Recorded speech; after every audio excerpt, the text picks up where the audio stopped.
Good morning every one. എല്ലാ പ്രിയപ്പെട്ട കൂട്ടുകാർക്കും നമസ്കാരം. അക്കാഡമിക്സ് PSCയുടെ മറ്റൊരു അധ്യായത്തിലേക്ക് ഏവർക്കും സ്വാഗതം. മലയാളത്തിൻ്റെ മഹാനായിട്ടുള്ള സാഹിത്യകാരൻ ശ്രീ MT വാസുദേവൻ നായർ നമ്മളെല്ലാവരെയും വിട്ട് പോയിരിക്കുകയാണ്. അപ്പോൾ അദ്ദേഹത്തിൻ്റെ അദ്ദേഹത്തെ സംബന്ധിക്കുന്ന വളരെ പ്രധാനപ്പെട്ട ചില വിഷയങ്ങൾ നമ്മൾ PSCയുടെ പെർസ്പെക്റ്റീവിൽ നമ്മൾ പരിശോധിക്കുകയാണ്. തീർച്ചയായിട്ടും MTയെക്കുറിച്ച് പറയുകയാണെങ്കിൽ, എഴുതുകയാണെങ്കിൽ നമുക്ക് തീർത്താൽ തീരാത്തത്ര കാര്യങ്ങൾ നമുക്ക് പറയാനുണ്ടാകും, എഴുതാനുണ്ടാകും. മലയാള സാഹിത്യ മേഖലയെ ഒരു പുതിയ രീതിയിലേക്ക് വാർത്തെടുത്ത ഒരു കഥാകാരൻ കൂടിയായിരുന്നു MT. സാധാരണക്കാരുടെ പ്രശ്നങ്ങൾ അടങ്ങുന്ന രീതിയിലുള്ള കഥകൾ ഒരു വള്ളുവനാടൻ ശൈലിയിൽ ഒരുപാട് കഥകളിലൂടെ നമ്മൾ കേട്ടിട്ടുണ്ട്. വള്ളുവനാടൻ ശൈലി വിട്ട് അദ്ദേഹം പോയ സമയത്തെല്ലാം നമുക്ക് മഞ്ഞു പോലെയുള്ള, രണ്ടാമൂഴം പോലെയൊക്കെയുള്ള അതീവ മനോഹരമായിട്ടുള്ള ക്ലാസിക്കുകൾ എന്ന് വിളിക്കാൻ പറ്റുന്ന രചനകളും നമുക്ക് ലഭ്യമായിട്ടുണ്ടായിരുന്നു. ഇന്നത്തെ പാലക്കാട് ജില്ലയിൽ കൂടല്ലൂരിൽ 1933 അദ്ദേഹത്തിൻ്റെ ജനനം. ജൂലൈ 15 തീയതി ഒരു കർക്കിടക മാസത്തിൽ ഉത്രട്ടാതി നാളിലാണ് പുന്നയൂർകുളം T നാരായണൻ നായരുടെയും അമ്മാളു അമ്മ അവരുടെ ദമ്പതിമാരുടെ മകനായിട്ട് Madath, M for Madath, T for Thekkepatt.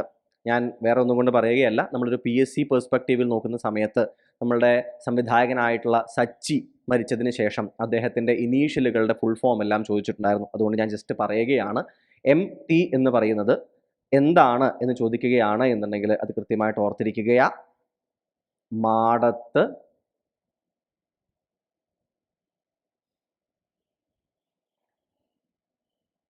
Thekkepatt. Madath Thekkepatt Vasudevan Nair 1933 July 15 തീയതി കർക്കിടക മാസത്തിൽ ഒരു ഉത്രട്ടാതി നാളിൽ ജനിക്കുകയാണ്. അച്ഛൻ്റെ പേര് പുന്നയൂർകുളം T നാരായണൻ നായർ, അമ്മയുടെ പേര് അമ്മാളു അമ്മ. ചെറുപ്പം മുതൽ തന്നെ സഹോദരന്മാർ ഉൾപ്പെടെയുള്ള ആളുകൾ വായനാശീലമുള്ള ആളുകളായിരുന്നു. ഏവരും രചനകളിൽ താല്പര്യം പ്രകടിപ്പിച്ചിരുന്ന ഒരാളായിരുന്നു.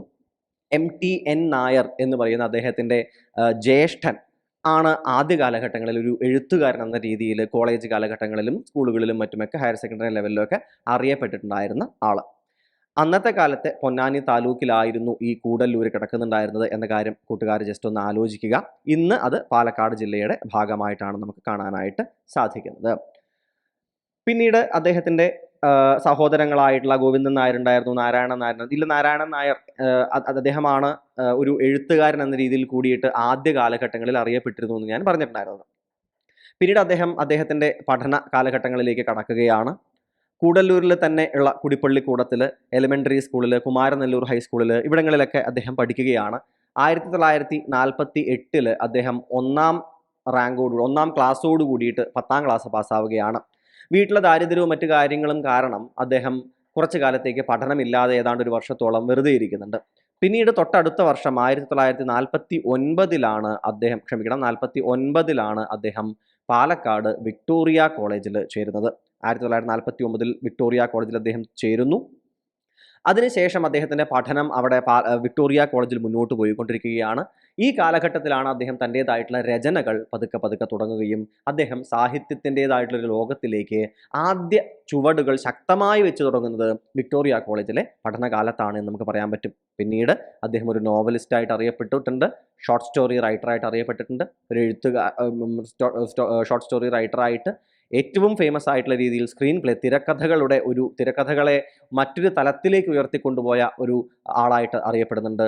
ഫിലിം ഡയറക്ടറായിട്ടും അദ്ദേഹം അറിയപ്പെടുന്നുണ്ട്. അദ്ദേഹം തൻ്റെ കാലഘട്ടത്തിൽ തൻ്റെ ജീവിത സബര്യയുടെ ഇടയിൽ 7 ചലച്ചിത്രങ്ങൾ അദ്ദേഹം സംവിധാനം ചെയ്യുകയുണ്ടായി. 54ഓളം തിരക്കഥകൾ അദ്ദേഹം രചിക്കുകയുണ്ടായി.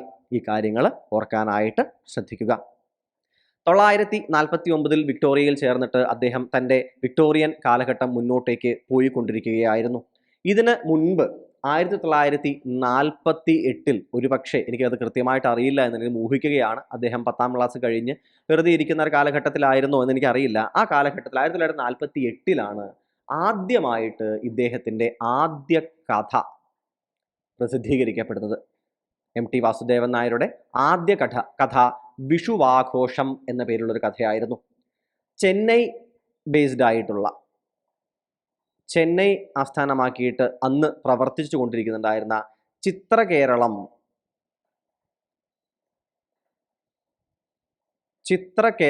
എന്ന പേരിലുള്ള ഒരു മാസിക, ചിത്രകേരളം എന്നു പേരുള്ള ഒരു മാസികയിലാണ് ആദ്യമായിട്ട് അദ്ദേഹത്തിൻ്റെ ഈ വിഷു ആഘോഷം എന്ന് പറയുന്ന കൃതി രചിച്ചു വരുന്നത്. ഞാൻ നേരത്തെ പറഞ്ഞൊരു കാര്യം കൂട്ടുകാർക്ക് ഓർമ്മയുണ്ടാകും അല്ലേ?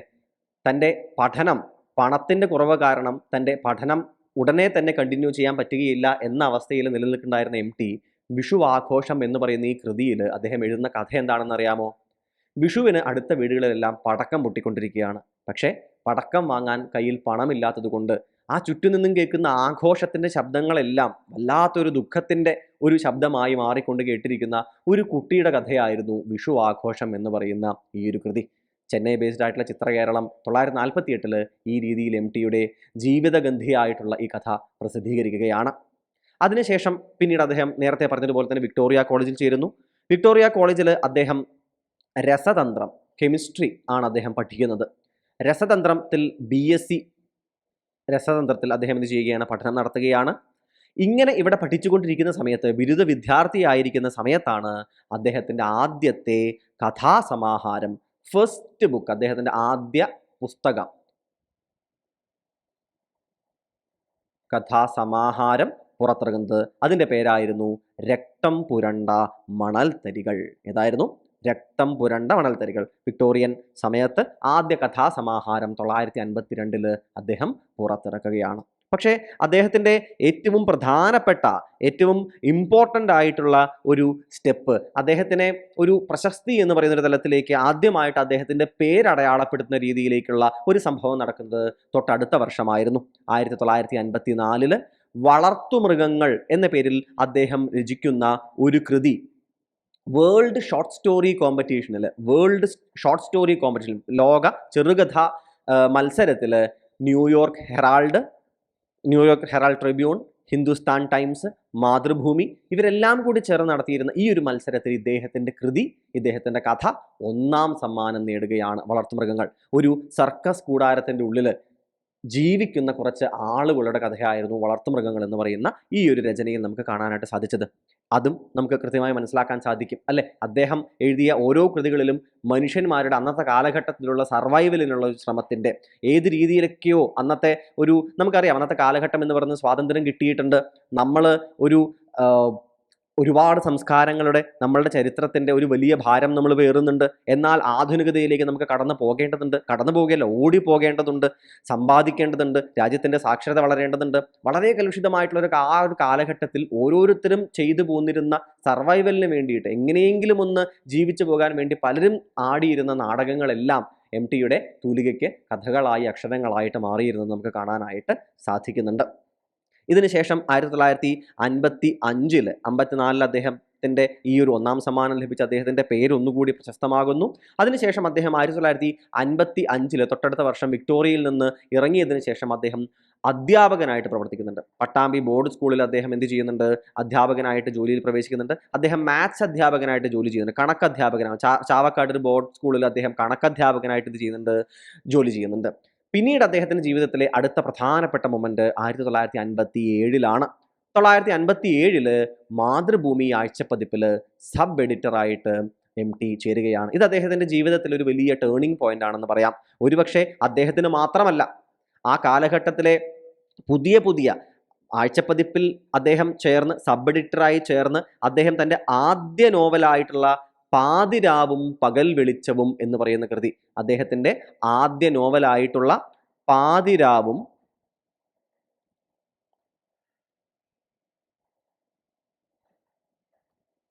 പകൽ വെളിച്ചവും അദ്ദേഹത്തിൻ്റെ ആദ്യ നോവലായിരുന്നു. ഇത് ഫസ്റ്റ് നോവൽ, MTയുടെ ആദ്യത്തെ നോവല് പാതിരാവും പകൽ വെളിച്ചവും എന്ന് പറയുന്ന ഇത് ഖണ്ഡശ എന്ന് വെച്ച് കഴിഞ്ഞാൽ പാർട്ട് ബൈ പാർട്ടായിട്ട് പുറത്തു വരുന്നത് ഈ കാലഘട്ടത്തിലായിരുന്നു. മനസ്സിലാവുന്നുണ്ടോ? അതിനുശേഷം പിന്നീട് അദ്ദേഹം എന്ത് ചെയ്യുകയാണ്? അദ്ദേഹത്തിൻ്റെ ഈ ഒരു പേര് കൃത്യമായി അരക്കിട്ട് ഉറപ്പിച്ചു തുടങ്ങുകയാണ്. അപ്പോൾ പാതിരാവും പകൽ വെളിച്ചവും എന്ന കൃതി 1957 ആദ്യ നോവല് എന്ത് ചെയ്യുകയാണ്? പ്രസിദ്ധീകരിച്ച് വരുന്നത് നമുക്ക് കാണാനായിട്ട് സാധിക്കുന്നുണ്ട്. കൃത്യമാണല്ലോ. ഇത് ആഴ്ചപ്പതിപ്പിൽ എന്ത് ചെയ്യുകയാണ്, ഓരോരോ പാർട്ടായിട്ട് വരികയായിരുന്നു. അദ്ദേഹത്തിന് അതിനുശേഷം എഴുതിയ പാതിരാവും പകൽ വെളിച്ചവും 57 എഴുതി കഴിഞ്ഞതിന് ശേഷം തൊട്ടടുത്ത വർഷം 1958 അദ്ദേഹം വളരെ പ്രശസ്തമായിട്ടുള്ള നാലുകെട്ട് എന്ന കൃതി എഴുതുന്നത്.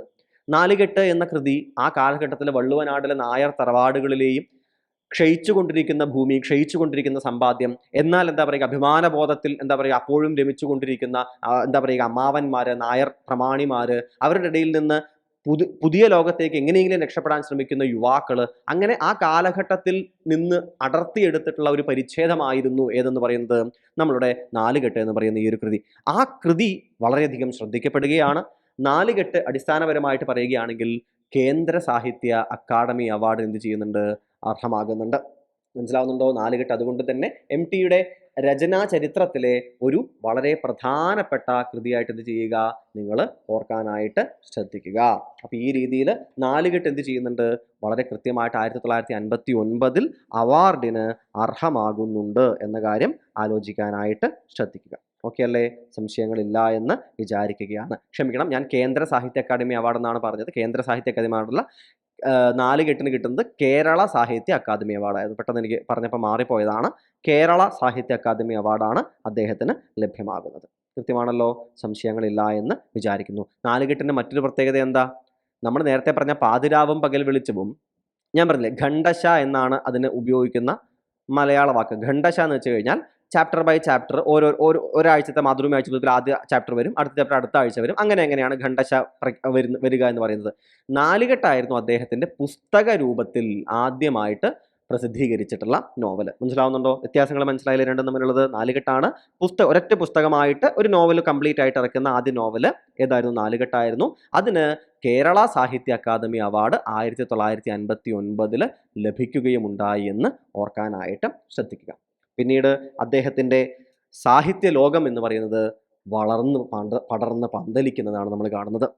അവാർഡുകളുടെ ഒരു വലിയ, അദ്ദേഹം ലഭിക്കാത്ത അവാർഡുകളില്ല എന്ന് തന്നെ നമുക്ക് പറയേണ്ടതായിട്ട് വരും. 1970 കേന്ദ്ര സാഹിത്യ അക്കാദമി അവാർഡ് അദ്ദേഹത്തിന് ലഭിക്കുന്നത്. കേന്ദ്ര സാഹിത്യ അക്കാദമി അവാർഡ് അദ്ദേഹത്തിന് ലഭിക്കുന്നത് അദ്ദേഹത്തിൻ്റെ കാലം എന്ന് പറയുന്ന നോവലിനാണ്. കാലം എന്നു പേരുള്ള അദ്ദേഹത്തിൻ്റെ നോവലിനാണ് 1970 അദ്ദേഹത്തിന് എന്ത് ലഭിക്കുന്നത്? അദ്ദേഹത്തിന് കേന്ദ്ര സാഹിത്യ അക്കാദമി അവാർഡ് ലഭിക്കുന്നത് എന്ന കാര്യം ആലോചിക്കാനായിട്ട് ശ്രദ്ധിക്കുക. അതിനുശേഷം 1985 അദ്ദേഹം വയലാർ അവാർഡിന് അർഹനാവുകയാണ്. ഏത് കൃതിക്കാണ് എന്നറിയാമോ? അദ്ദേഹത്തിൻ്റെ ഏറ്റവും പ്രശസ്തമായ കൃതി എന്ന് പറയുന്ന രണ്ടാം ഊഴത്തിനാണ് അദ്ദേഹത്തിന് വയലാർ അവാർഡ് ലഭിക്കുന്നത് 1985. ശേഷം 1993 അദ്ദേഹം ഓടക്കുഴൽ അവാർഡിന് അർഹനാകുന്നു. അദ്ദേഹത്തിൻ്റെ വാനപ്രസ്ഥം എന്ന് പറയുന്ന കൃതിക്കാണ് ഓടക്കുഴൽ അവാർഡ് ലഭിക്കുന്നത്. ഇത് നമ്മൾ മോഹൻലാലിൻ്റെ വാനപ്രസ്ഥം എന്ന ഷാജിയൻ കരുണ്ടോ വാനപ്രസ്ഥം എന്ന സിനിമയുമായിട്ട് നിങ്ങൾ കൂട്ടിക്കെട്ടരുത്. ഇത് മറ്റൊരു വാനപ്രസ്ഥമാണ്, ഇത് വേറൊരു കൃതിയാണ്. നിങ്ങൾ വാനപ്രസ്ഥം എന്ന് പറയുന്ന ആ ഒരു കഥാസമാഹാരം വായിച്ചാൽ നിങ്ങൾക്ക് അത് മനസ്സിലാകുന്നതായിരിക്കും. ഓടക്കുഴൽ അവാർഡ് വാനപ്രസ്ഥത്തിന് 1993 ലഭിക്കുകയാണ്.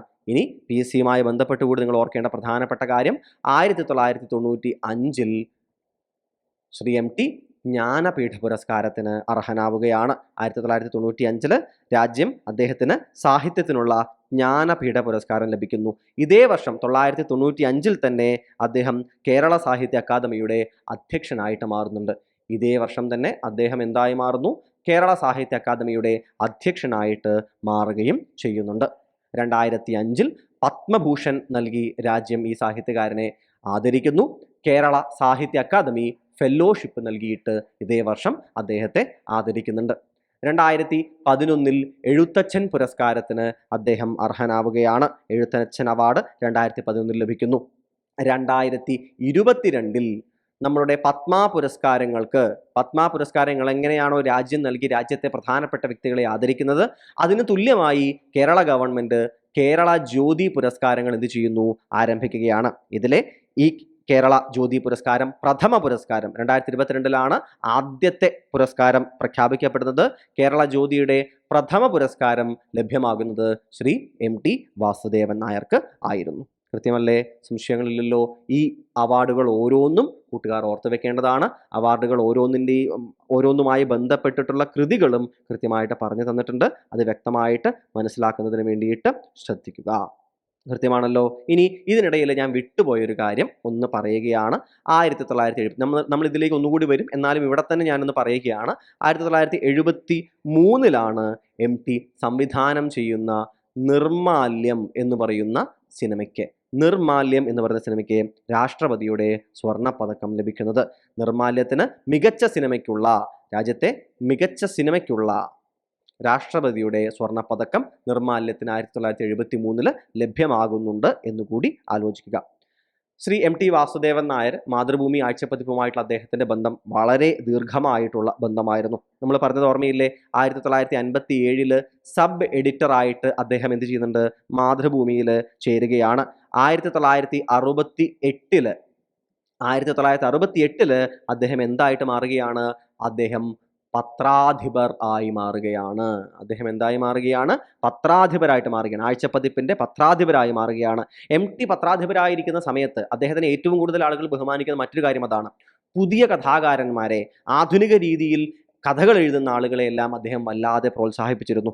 ആധുനിക കഥാപ്രസ്ഥാനത്തിനെ, അതിൻ്റെ വളർച്ചയെ MT അത്ര കണ്ട് സഹായിച്ചു എന്നതുകൂടിയാണ് MT എന്ന് പറയുന്ന കഥാകാരനേക്കാൾ കൂടുതൽ ആ പത്രാധിപർ കൂടി ഇത്രയധികം പ്രശസ്തനാകാനായിട്ട് കാരണമായിട്ടുള്ളത്. അതായത് മലയാള സാഹിത്യത്തിനെ നിരന്തരം അതിൻ്റെ ഒരു പാതയിൽ അതിൽ പുതുമ കൊണ്ടുവരുന്നതിന്, അതിനെ പഴമയിൽ തളച്ചിടാതെ അതിനെ നവീകരിച്ചുകൊണ്ട് മുന്നോട്ട് കൊണ്ടുപോകുന്നതിന് MT എന്ന് പറയുന്ന പത്രാധിപർ കൊടുത്തിട്ടുള്ള സംഭാവനകൾ നമുക്ക് ഒരിക്കലും മലയാള സാഹിത്യത്തിന് മറക്കാനായിട്ട് സാധിക്കുകയില്ല.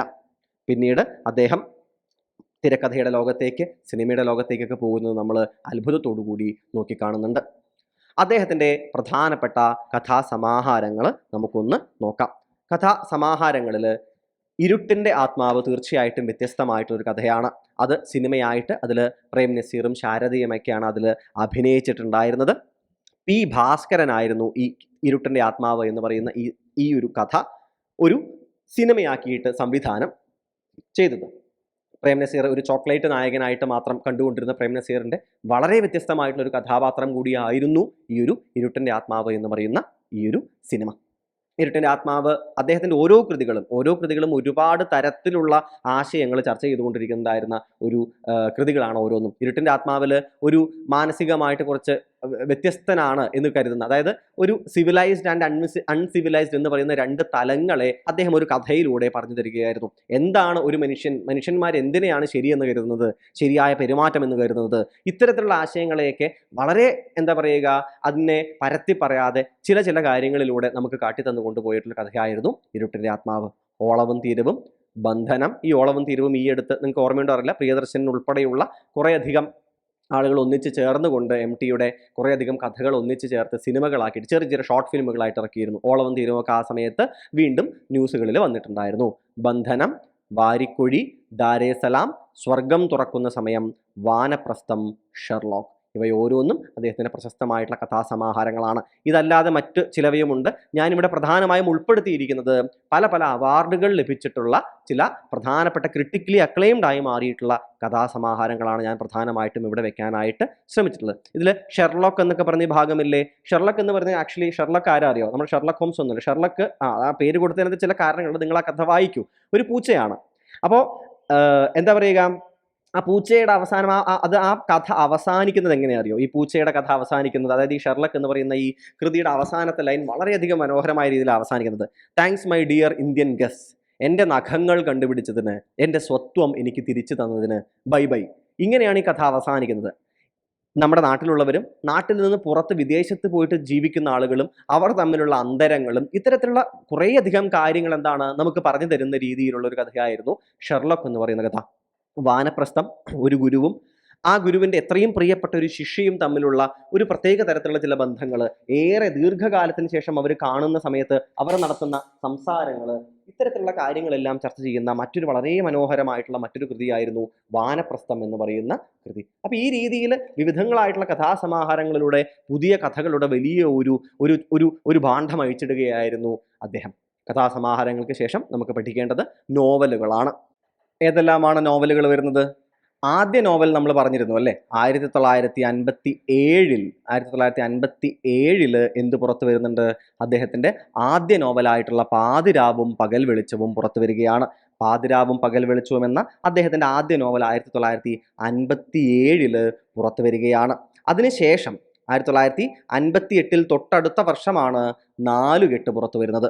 നാലുകെട്ട് അതിന്റെ കഥ ഞാൻ പറഞ്ഞിരുന്നു അല്ലേ. അദ്ദേഹത്തിൻ്റെതായിട്ടുള്ള ഒരു ആ വള്ളുവനാടൻ ഒരു നായർ തറവാടിൽ നടക്കുന്ന കുറേയധികം കാര്യങ്ങൾ നമ്മളോട് പറഞ്ഞു തരുന്ന ഒരു കൃതിയായിരുന്നു നാലുകെട്ട് എന്ന് പറയുന്ന കൃതി. അതിനുശേഷം അതിൻ്റെ ഒരു സീക്വൽ ആയിട്ട് നമ്മൾ കണക്കാക്കുന്ന ഒരു കൃതിയാണ് അസുരവിത്ത് എന്ന് പറയുന്ന കൃതി. അസുരവിത്ത് കുറച്ച് വർഷങ്ങൾക്ക് ശേഷം 1972 വരുന്നത്. പക്ഷേ ഏതാണ്ട് നാലുകെട്ടിന് ശേഷം നടക്കുന്ന അടുത്തൊരു കഥ എന്ന രീതിയിൽ അസുരവിത്ത് നമുക്ക് എന്ത് ചെയ്യാൻ പറ്റും, എടുക്കാൻ പറ്റും.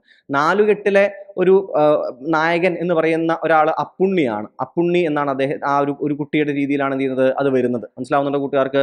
അസുരവിത്തിൽ അതെന്താണ്, എൻ്റെ ഓർമ്മ ശരിയാണെന്ന് വെച്ചാൽ ഗോവിന്ദൻകുട്ടിയാണെന്ന് തോന്നുന്നു. ഗോവിന്ദൻകുട്ടിയാണ് അസുരവിത്തിൽ വരുന്നത്.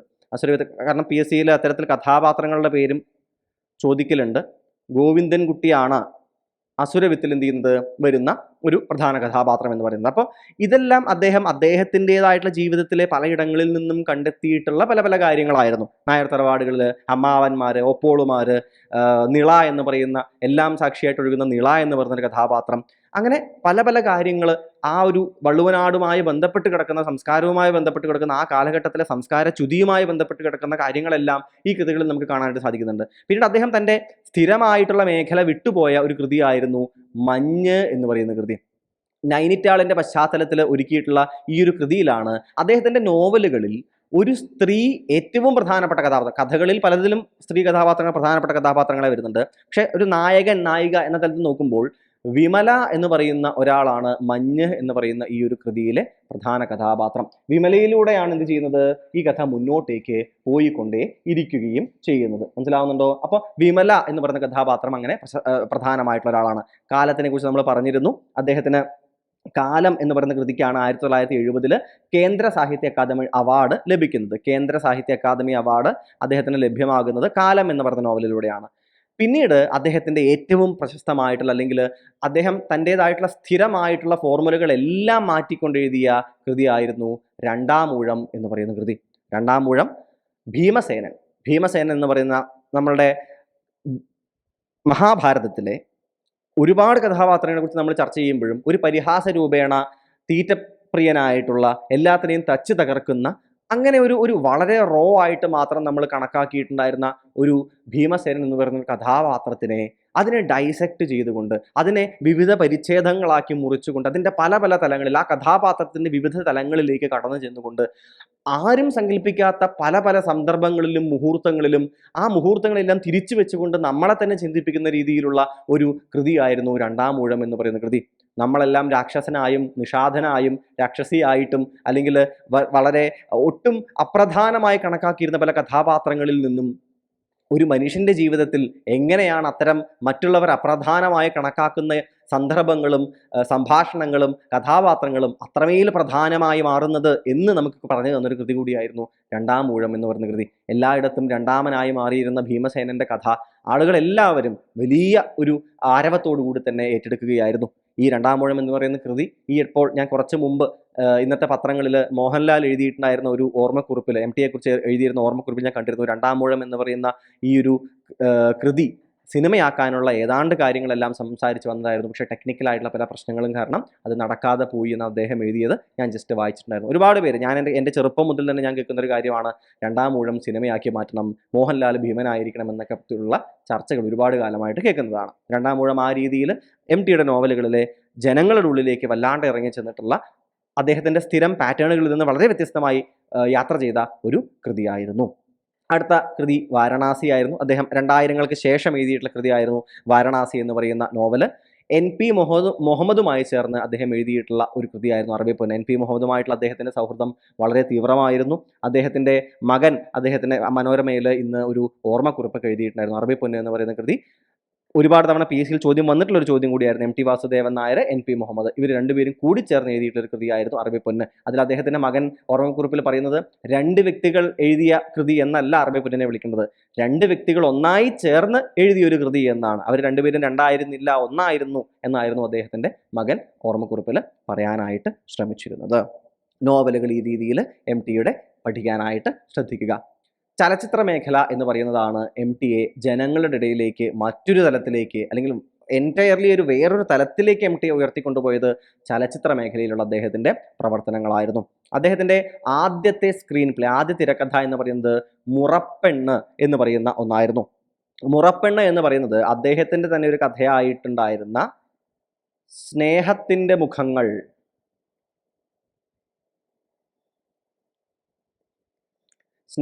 മുഖങ്ങൾ എന്ന് പറയുന്ന അദ്ദേഹത്തിന്റെ കൃതിയിൽ നിന്നാണ് മുറപ്പെണ്ണ് എന്ന് പറയുന്ന രീതിയിലേക്കുള്ളൊരു തിരക്കഥ വന്നത് എന്നാണ് എനിക്ക് വായിക്കാനായിട്ട് സാധിച്ചത്. അപ്പോൾ ഫസ്റ്റ് സ്ക്രീൻ പ്ലേ മുറപ്പെണ്ണ് വരികയാണ് 1965 അദ്ദേഹത്തിന്റെ ആദ്യത്തെ സ്ക്രീൻ പ്ലേ. സ്വന്തം കഥയായിട്ടുള്ള മുറപ്പെണ്ണിന് അദ്ദേഹം എന്ത് ചെയ്യുന്നു, തിരക്കഥയും എന്ത് ചെയ്യുകയാണ്, എഴുതുകയാണ്. പിന്നീട് അദ്ദേഹം 54ഓളം തിരക്കഥകൾ അദ്ദേഹം എഴുതുന്നുണ്ട്. മനസ്സിലാവുന്നുണ്ടോ? തിരക്കഥ എന്ന് പറയുന്നത് ആ കാലഘട്ടത്തിൽ സംവിധായകൻ, ഡയറക്ടർ എന്ന് പറയുന്ന ആള് വളരെ ഇമ്പോർട്ടൻ്റ് തന്നെയാണ്. മനസ്സിലാവുന്നുണ്ടോ? പിന്നീട് നായകനുണ്ട്, അല്ലേ, നായകനുണ്ട്, നായികയുണ്ട്, പക്ഷേ ഇനി കഥ വരെയുണ്ട്, കഥ ഇന്ന ആള് എന്ന് വരെയുണ്ട്. പക്ഷേ ഈ കഥ ഡയറക്ടർക്ക് പെരുമാറാൻ കഴിയുന്ന രീതിയിലുള്ള, നായകനും നായികയ്ക്കും അഭിനയിക്കാൻ പറ്റുന്ന രീതിയിലുള്ള ഒരു സ്ട്രക്ചർ ഉണ്ടാക്കിയെടുക്കുക എന്ന് പറയുന്നത് ആരാണ്? അത് ചെയ്യുന്നത് തിരക്കഥാകൃത്താണ്. തിരക്കഥാകൃത്താണ് ഒരു കഥയെ വലുതാക്കി കൊണ്ടുപോയി സംഭാഷണങ്ങളിലൂടെ, അരങ്ങുകളിലൂടെ, അവസരങ്ങളിലൂടെ അതിനെ ഒരു ജീവനുള്ള, ഓജസ്സുള്ള ഒരു സ്ട്രക്ചർ അതിന് കൊടുക്കുന്നത് ആരാണ്? തിരക്കഥാകൃത്താണ്. തിരക്കഥ എന്ന് പറയുന്നത് എത്രത്തോളം ഇമ്പോർട്ടൻ്റ് ആണ്, ഒരു തിരക്കഥാകൃത്തിന് എങ്ങനെ ഒരു സിനിമയെ മറ്റൊരു തലത്തിലേക്ക് എലിവേറ്റ് ചെയ്യാൻ പറ്റുമെന്ന് മനസ്സിലാക്കി കൊടുത്ത ഒരാളായിരുന്നു എം ടി വാസുദേവൻ നായർ. മുറപ്പെണ്ണ് ആയിരുന്നു അദ്ദേഹത്തിന്റെ ആദ്യത്തെ സ്ക്രീൻ പ്ലേ. പിന്നീട് ഇങ്ങോട്ട് അതിഗംഭീരമായിട്ടുള്ള തിരക്കഥകളുടെ ഒരു കുത്തൊഴുക്ക് നമുക്ക് കാണാനായിട്ട് സാധിക്കുന്നുണ്ട്.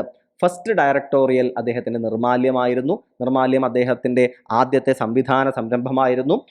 ക്രിട്ടിക്കലി അക്ലെയിംഡ് ആയിട്ടുള്ള മലയാള സിനിമകളിലെ ഏറ്റവും ആദ്യ സ്ഥാനങ്ങളിൽ വരുന്നൊരു സിനിമയാണ് നിർമാല്യം എന്ന് പറയുന്നത്. അതും ആ കാലഘട്ടത്തിന്റെ ഒരു ജീവിതമാണ്, ഒരു വെളിച്ചപ്പാടിന്റെ ജീവിതത്തിലൂടെ, ആളുകൾക്ക് വേണ്ടാതാകുന്ന ഒരു വെളിച്ചപ്പാടിന്റെ കുടുംബത്തിൽ നടക്കുന്ന ശിഥിലമായ കുടുംബ ബന്ധങ്ങളിലൂടെയൊക്കെ കടന്നു പോകുന്ന ഒരു കാലഘട്ടത്തിന്റെ തന്നെ നേരെ തിരിച്ചു പിടിച്ചൊരു കണ്ണാടിയായിട്ട് നിർമാല്യം മാറുന്നത് നമുക്ക് കാണാനായിട്ട് സാധിക്കുന്നുണ്ട്. 1975 നിർമാല്യം എന്ന് പറയുന്ന ഈ ഒരു സിനിമ മുന്നോട്ടേക്ക് വരുന്നത്. പി ജെ ആന്റണി ആയിരുന്നു ഇതിൽ അഭിനയിച്ചിരുന്നത്. പി ജെ ആന്റണി പേരോർത്ത് വയ്ക്കുക. അദ്ദേഹത്തിന് അവാർഡുകളുടെ ഒരു എന്താ പറയുക, വലിയൊരു റിപ്ലൈ ആണ് ഈ സിനിമയിൽ അഭിനയത്തിലൂടെ പി ജെ ആന്റണിക്കും ലഭിക്കുന്നത്.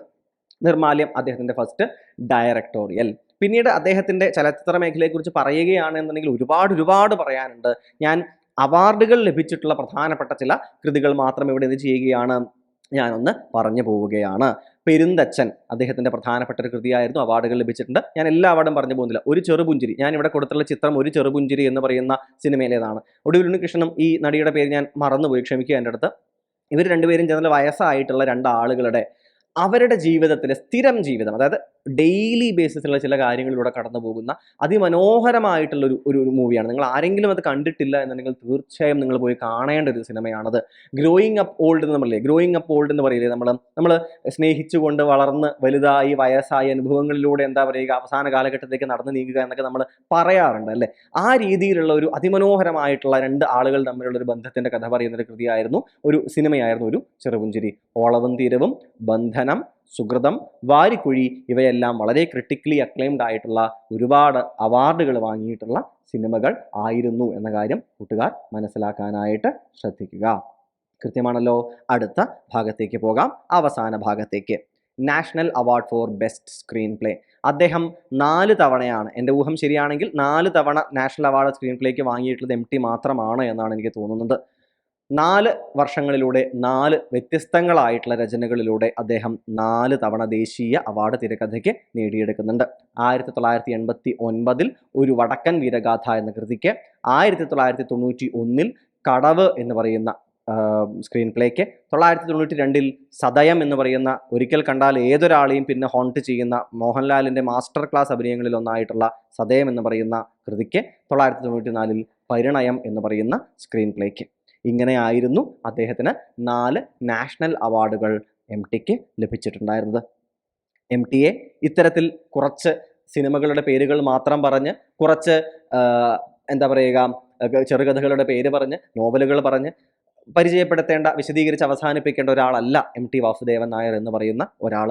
മലയാളത്തിൻ്റെ കഥ, നോവൽ, തിരക്കഥ സംരംഭങ്ങളെയെല്ലാം മറ്റൊരു തലത്തിലേക്ക് തിരിച്ചുവിട്ട, കാലത്തിൻ്റെ ഒരു അടയാളമായിട്ട് എന്നെന്നും അടയാളപ്പെടുത്തപ്പെടാൻ പോകുന്ന ഒരു വ്യക്തിത്വമാണ്, ഒരു മനുഷ്യനാണ്, ഒരു സാഹിത്യകാരനാണ് എം ടി വാസുദേവൻ നായർ.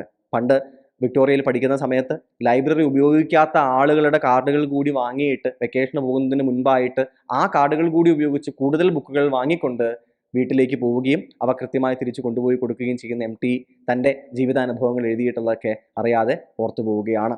തൻ്റെ ജീവിതാനുഭവങ്ങൾ, പണ്ട് സിലോണിലായിരുന്നു അദ്ദേഹത്തിൻ്റെ അച്ഛൻ ഉണ്ടായിരുന്നത്. ഇപ്പോഴത്തെ ശ്രീലങ്ക എന്ന് പറഞ്ഞാൽ സിലോണിൽ അവിടെയായിരുന്നു ഉണ്ടായിരുന്നത്. കൊളംബ് എന്നാണ് പറയുക. കൊളംബിൽ നിന്ന് തിരിച്ചു വന്നു എന്നാണ് പറയുക. അദ്ദേഹത്തിൻ്റെ പല കൃതികളിലും ഈ കൊളംബ് എന്ന് പറയുന്ന വാക്ക് സ്ഥിരമായിട്ട് വരാറുണ്ട്. നാലുകെട്ടാകട്ടെ, അസുരവിത്താകട്ടെ, കാലം എന്ന് പറയുന്ന അദ്ദേഹം പിന്നീട് എഴുതിയ കൃതിയാകട്ടെ, ഇവയിലെല്ലാത്തിലും വള്ളുവനാടിൻ്റെ നാലുകെട്ടുകളുടെ, നായർ കുടുംബങ്ങളുടെ എല്ലാം കഥകളും ആ കാലത്തിലെ വിവിധങ്ങളായിട്ടുള്ള സമൂഹത്തിൻ്റെ പരിച്ഛേദങ്ങളും നമുക്ക് വ്യക്തമായിട്ട് കാണാനായിട്ട് സാധിക്കുന്നുണ്ട്. രണ്ടാം മൂഴം നോക്കുകയാണ് എന്നുണ്ടെങ്കിൽ എങ്ങനെയാണോ മഹാഭാരതം പറഞ്ഞിരിക്കുന്നത് അതിൻ്റെ ഉള്ളിൽ നിന്ന്, അതായത് അദ്ദേഹത്തിൻ്റെ എം ടിയുടെ തന്നെ ഒരു വാചകം കടമെടുക്കുകയാണ് എന്നുണ്ടെങ്കിൽ അദ്ദേഹം പറഞ്ഞിരിക്കുന്ന മഹാഭാരതം ഞാൻ തിരുത്തി എഴുതുകയല്ല ചെയ്തത്.